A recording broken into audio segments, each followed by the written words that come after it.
living in the city, and I just wanted something else, something more for myself, and I just decided to buy a ticket to the Great Whites and just explore what's out there.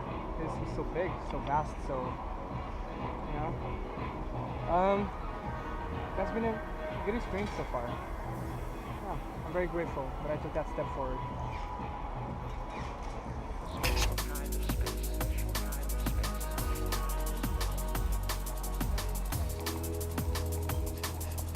I remember I was in Bali, and I just spent all my money on my ticket to Perth, Australia, Western Australia, WA, and I just lived a whole week in the beach, and I was just going restaurant hopping, asking people for food, like, oh, you have like any leftovers that I could have? Are you not going to sell this? Are you not going to sell that? Can I have that?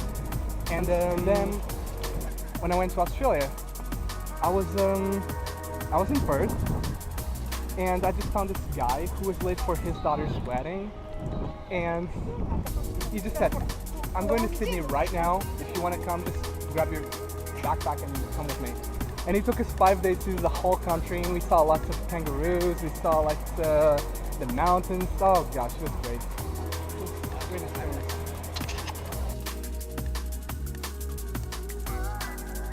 Doing the same. I just spent all my money in my flight from Sydney to Vancouver, and I ended up being homeless again.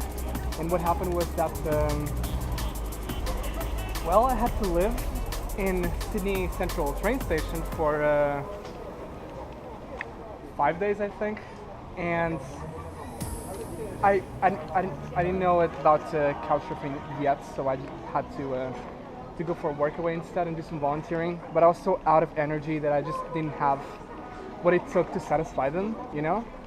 So I ended up being kicked out for being too exhausted, and back to platform number 1 in Sydney Central Station. In the platform 1, I just lived there for 2 more days, and then I decided to go to the airport and live there instead. Yeah, it was really uncomfortable. No money for food, no money for a place to stay. So basically I just had to take it all in and resist everything until my flight to Vancouver, and it ended up being okay.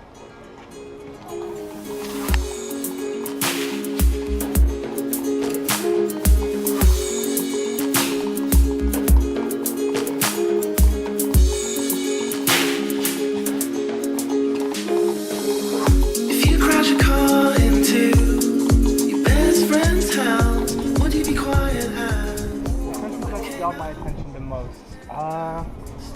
I'd say I like Canada a lot, and Sri Lanka and Australia too, but I think I like the north of Spain and the south of France, you know, Andorra area, surroundings of Andorra, because it's just the mountains, the Pyrenees, you know. It's something that marked me. It was also kind of the beginning of my trip. But my favorite country of all time, or at least currently, I would say it's Iceland. Because there's something about it, like it didn't have to be the landscape, it's just breathtaking, just groundbreaking, jaw-dropping, you know, all those things and all that. And the food, I feel like they have really awesome food quality, and the water is clean, the air is clean, and I might go there one day to live my life there. Yeah, I like it very much, I think.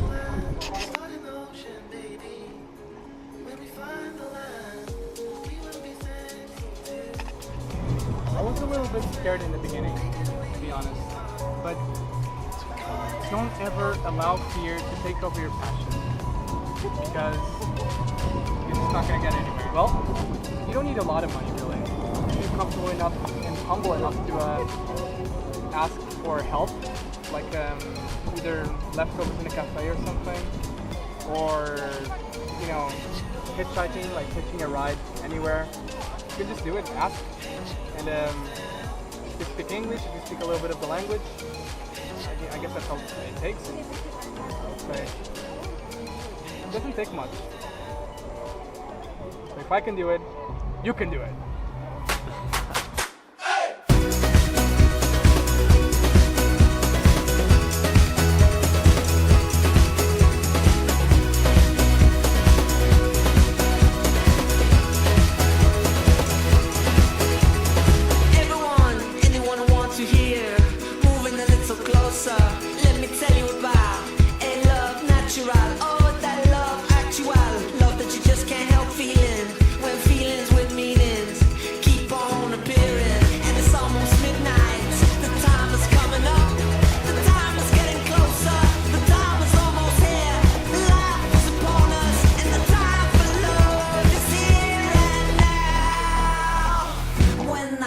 At you, oh, I feel my heart, oh, I feel real